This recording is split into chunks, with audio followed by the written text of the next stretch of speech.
சேகர் கம்யூலா டைரக்ஷன்ல நம்ம ஆக்டர் தனுஷ், நாகார்ஜுனா, ராஷ்மிகா மந்தானா இவங்க எல்லாரும் சேர்ந்து நடிச்சு ஜூன் 20 ரிலீஸ் ஆக போற மூவி தான் குபேரா. நேத்து இந்த குபேரா மூவிக்கான அபிஷியல் ட்ரெய்லர் விட்டுருந்தாங்க. ட்ரெய்லரை 50 டைம்ஸுக்கு மேல பார்த்துட்டேன்.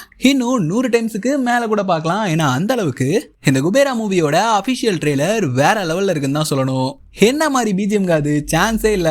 ட்ரெய்லர்ல இருக்க ஒரு பிஜிஎம்மையும் செதுக்கி வச்சிருக்காரு நம்ம டிஎஸ்பி சார். ஸோ இன்னைக்கு இந்த குபேரா மூவியோட அபிஷியல் ட்ரெய்லர் இதுதான் ஃப்ரேம் பை ஃப்ரேமா பிரேக் டவுன் பண்ணி இந்த மூவிக்கான கதை இப்படி இருக்க போகுது. இந்த ட்ரெய்லர்ல நம்ம கண்ணில் சிக்கின சம் இன்ட்ரெஸ்டிங்கான ஹிடன் டீடைல்ஸ் அப்புறம் என்னோட தியரிஸ்னு மொத்தமா இந்த குபேராவோட அபிஷியல் ட்ரெய்லரை இந்த வீடியோல பிரேக் டவுன் பண்ணி பார்க்க போறோம். ஆனா அதுக்கு முன்னாடி யாரெல்லாம் இந்த குபேரா மூவிக்கு வெயிட் பண்ணிட்டு இருக்கீங்களோ ஸோ மறக்காம லைக் பண்ணிக்கோங்க. ட்ரெய்லரோட ஆரம்பத்திலேயே நம்ம தனுஷ் கோட் சூட்டோட பயங்கர ரிச்சான ஆள் மாதிரி ஒரு இடத்துக்குள்ள போயிட்டு இருப்பாரு. மேபி இது இந்த மாதிரி ஒரு ரெஜிஸ்டர் ஆஃபீஸா கூட இருக்கலாம்.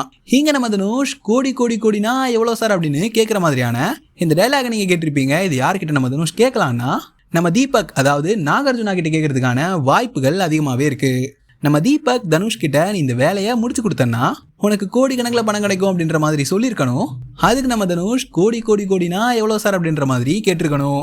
நெக்ஸ்ட் இந்த ஷாட்ல கடலுக்கு நடுவுல இது பாக்குறதுக்கு ஆயில் பிளான்ட் மாதிரி தான் இருக்குன்னு குபேராவோட அபிஷியல் டீசர் அந்த வீடியோலயே சொல்லியிருப்பேன். இது பாக்குறதுக்கும் அப்படிதான் இருக்கு. மேபி இது இந்த மாதிரி இந்த மூவியோட வில்லன்ஸ் எல்லாரும் ஒன்று சேர்ந்து இல்லீகலான வேலையை பண்ற அந்த ஒரு ஹைட் அவுட்டா இருக்கலாம். இங்க அந்த பணக்கார கும்பல்ல ஒரு ஆள் சொல்ற டைலாக நல்லா கவனிச்சு கேட்டீங்கன்னா இங்க கோயில்ன்றது சாதாரண விஷயம் கிடையாது. இருக்க கவர்மெண்ட்டையே தூக்கி வீசிட்டு புது கவர்மெண்ட்டை உருவாக்குற அளவுக்கு அது பயங்கர பவர்ஃபுல் அப்படின்ற மாதிரி சொல்லியிருப்பாரு. இந்த மூவிக்கான டீசர் வீடியோலயே சொல்லியிருப்பேன். இந்த மூவிக்கான நேம் குபேரான் இருக்கு. கடவுளுக்கான குறியீடு மட்டும் இல்ல, குபேரான்ற பேரை தவிர்த்து எக்கச்சக்கமான கடவுள்களோட ரெஃபரன்ஸை நம்ம இந்த மூவில பார்க்க போறோம் அப்படின்னு. அந்த கோயிலை வச்சுதான் ஒரு மிகப்பெரிய திட்டம் தீட்டி இருக்கணும். அதுக்கு தான் நம்ம தீபக் மூலமா தனுஷ் அவரோட தேவை இந்த பணக்கார கும்பலுக்கு இருந்திருக்கலாம். நெக்ஸ்ட் ஷாட்டே ஒரு குடோன்குள்ள பணத்தை அப்படியே மழையா குவிச்சு வச்சிருக்கானுங்க. அதெல்லாம் ஒரு மேரேஜுக்கு டெக்கரேஷன் பண்ண கார்ல வச்சு எங்கேயோ அந்த பணத்தை மொத்தமா கடத்திட்டு போயிட்டு இருக்கானுங்க. எங்க தீபக்கோட கேரக்டர் எடுத்துக்கிட்டீங்கன்னா இங்க நீதி நேர்மைக்கெல்லாம் வேலையே இல்ல, பணமும் பவர் மட்டும் தான் வேலை செய்யுது அப்படின்ற மாதிரி சொல்லியிருப்பாரு. என்ன பொறுத்த வரைக்கும் இந்த மூவில தீபக் ஒரு பயங்கர இறக்கமான இந்த நீதி நேர்மையெல்லாம் பின்பற்ற அந்த ஒரு கேரக்டரா தான் இருக்கணும்னு நினைக்கிறேன்.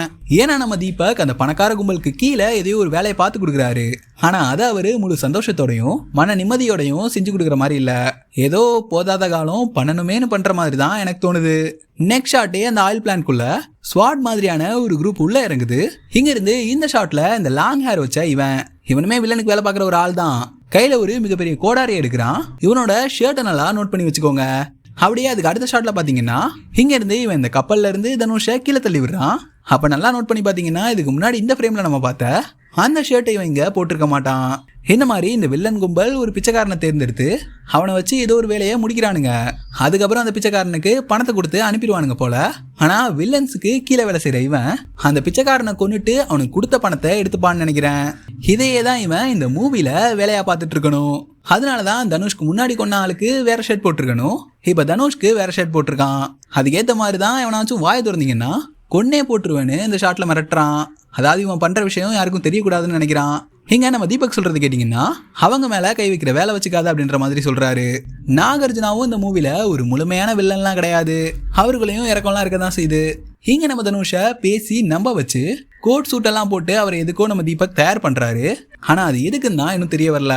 இது கண்டிப்பா அந்த பணக்கார கும்பல் அவனுங்க சொன்ன வேலைக்காக தான் இங்க தனுஷை ரெடி பண்ணிட்டு இருக்காரு. இந்த ஷாட் தான் ரொம்பவே முக்கியம். இங்க நம்ம தனுஷ் அம்மா அம்மா அம்மான்னு ராஷ்மிகா பின்னாடியே சுத்திட்டு வந்துட்டு இருப்பாரு. இதுல இருந்தே எனக்கு ஒரு இன்ட்ரெஸ்டிங்கான விஷயம் தெரிய வந்துச்சு. நம்ம தனுஷ் கடல்ல விழுந்து கரைக்கு வந்ததுக்கு அப்புறம் அவரை காப்பாத்தின ஆளாதான் நம்ம ராஷ்மிகா இருக்கணும். ஏன்னா இங்க நம்ம தனுஷை காப்பாத்தினது ராஷ்மிகா, அதனாலதான் அவர் ராஷ்மிகா பின்னாடியே சுத்திட்டு இருக்காரு.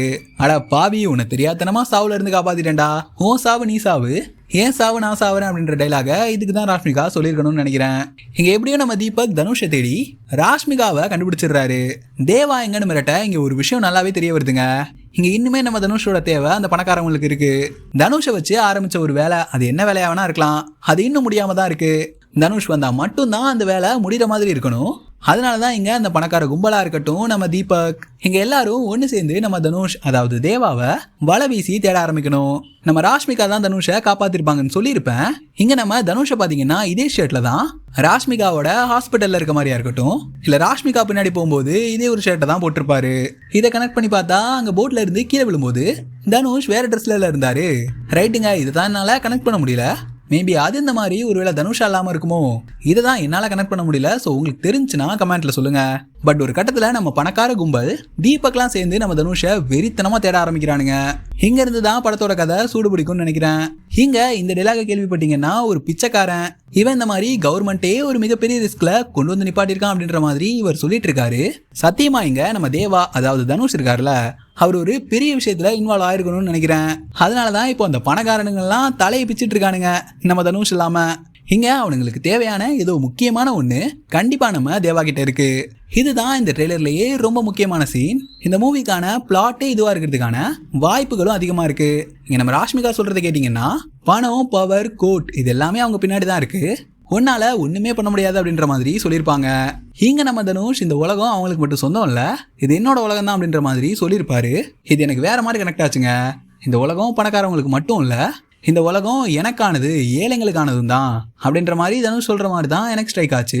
அதே மாதிரி இனிமே இந்த காசு, போலீஸ் எதுவுமே அவங்க கிட்ட இருக்காது, நான் பாத்துக்கிறேன் அப்படின்ற மாதிரி தனுஷ் சொல்லியிருப்பாரு. இது கேட்டு நம்ம ராஷ்மிகாவே பயங்கரமா ஷாக் ஆயிருப்பாங்க. ஒருவேளை அந்த பணக்கார கும்பலோட ஒட்டுமொத்த சொத்தும் இங்க நம்ம தனுஷ் கிட்ட வந்துருச்சோ, அப்படி இருக்கிறதுக்கான வாய்ப்புகள் தான் அதிகமா இருக்குன்னு நினைக்கிறேன். அவனுங்களா இல்ல நானா அப்படின்னு பாத்துலான்ற மாதிரி தான் தனுஷ் இங்க அந்த ஒரு டைலாக் சொல்றாரு. ஏதோ ஒண்ணு பெருசா அந்த மனுஷங்கிட்ட இருக்குங்க, எல்லாமே இவ்வளவு தைரியமா யாராலையும் பேச முடியாது. அதே மாதிரி இங்க நம்ம ராஷ்மிகாவை கவனிச்சிங்கன்னா, அவங்களோட கையில ஒரு பேபி இருந்திருக்கும். ஒருவேளை இந்த மூவில நம்ம ராஷ்மிகாக்கு ஆல்ரெடியே கல்யாணம் ஆயிட்டு டிவோர்ஸ் ஆயிருக்கலாம், இல்லைன்னா ஹஸ்பண்ட் இறந்து போயிருக்கலாம். அதனால அவங்க இதுக்கு மேல நம்ம இதுக்கிட்ட வாழ்ந்துக்கிட்டு வாழ்க்கையை முடிச்சுக்கலான்னு முடிவெடுத்துட்டு பீச்சுக்கு போகும்போது நம்ம தனுஷ் அங்க பார்த்துருக்கிறதுக்கான வாய்ப்புகள் அதிகமா இருக்கு. இதெல்லாம் என்னோட கெஸ் தான், இப்படி நடக்கலான்னு சொல்ல வரேன். அதே மாதிரி ட்ரெய்லர்ல நம்ம தனுஷ் கையெடுத்து கும்பிடுற இங்க பார்வதி சிவன் இருக்கிற இந்த ஒரு வால் டிராயிங், இந்த டிராயிங்கான பேசிக் ஐடியாவை நான் இந்த குபேராவோட டீசர் வீடியோலயே சொல்லியிருப்பேன். இதை பத்தி பேசினாலே ஒரு தனி கண்டென்ட் போடலாம். ஏன்னா அந்த அளவுக்கு இந்த ஒரு வால் டிராயிங்க்கு பின்னாடி அவ்வளோ கதைகள் இருக்கு. இங்க சிம்பிளா உணவு எந்த அளவுக்கு மனுஷனுக்கு முக்கியம் அப்படின்றத பார்வதி சிவனுக்கு புரிய வச்ச அந்த ஒரு காட்சி தான் இங்க இந்த வால்ல டிராயிங்கா வரையப்பட்டிருக்கு. இங்க நம்ம தீபக்கா இருக்கட்டும், அந்த பணக்கார ரோலை பிளே பண்ண ஜிம் கேரக்டர், ரெண்டு பேரும் பயங்கரமா ஷாக் ஆகுறாங்க. இந்த லாங் ஹேர் வச்சவன இதே ஷர்ட்ல தான் நம்ம இதுக்கு முன்னாடி போட்லயும் பார்த்திருப்போம். இந்த ஷாட்ல வில்லனோட கும்பல் இங்க ஒரு பிச்சைக்காரனை விடாம துரத்தி பிடிச்சி லாக் பண்றானுங்க. ஆனா இது தனுஷா இருக்கிறதுக்கான வாய்ப்புகள் கம்மி தான். நெக்ஸ்ட் ஷாட்ல நம்ம தீபக் கையில ஒரு சைலன்சர் கன்னோட யாரையோ ஷூட் பண்ணிட்டு இருக்காரு. நான் அந்த டீசர் வீடியோலயே சொல்லியிருப்பேன், நம்ம தீபக் ஒரு கட்டத்துக்கு மேல தனுஷை ப்ரொடெக்ட் பண்றாரு அப்படின்னு. இந்த ஷாட்ல அந்த தீயணைப்பான் அதை கரெக்டா குறிபாத்து சுட்டு நம்ம தனுஷையும் ராஷ்மிகாவையும் நம்ம தீபக் அந்த வில்லனோட ஆளுங்க கிட்ட இருந்து ரெஸ்கியூ பண்றாரு. ஆனா தூரத்துல பாத்தீங்கன்னா நம்ம தனுஷையும் ராஷ்மிகாவையும் உங்களால நல்லாவே பார்க்க முடியும். இங்க தனுஷ் தன்னை தேடி வர்றவனுங்களெல்லாம் மிருகமா மாறி கொண்டுட்டு இருக்காரு. இங்க நம்ம தனுஷ் ஃபுல்லா ஒயிட் அண்ட் ஒயிட்ல ஒரு கோயிலுக்கு முன்னாடி இந்த இடத்துல நிக்கிறாரு. இது நம்ம ஆரம்பத்துல அந்த வில்லன் கேங் சொன்ன அந்த ஒரு கோயில் அதுவா இருக்கிறதுக்கான வாய்ப்புகள் கூட அதிகமா இருக்கு. எந்த கோயில் இவனுங்க கிட்ட தனுஷை கொண்டு வந்துச்சோ அந்த கோயில் தனுஷையே இவனுங்க இடத்துக்கு, அதாவது ஒரு பிச்சைக்காரனா இப்படி பணக்காரனா மாத்துச்சு அப்படின்னு கூட இந்த கதையை மாத்தலாம். குபேராவோட அந்த கடவுள் பேரை எடுத்துக்கிட்டீங்கன்னா, ஹிந்து மைத்தாலஜியை சேர்ந்த நிறைய முக்கியமான கடவுள்களே நம்ம குபேரா கிட்ட தான் கடன் வாங்குவாங்களாம்.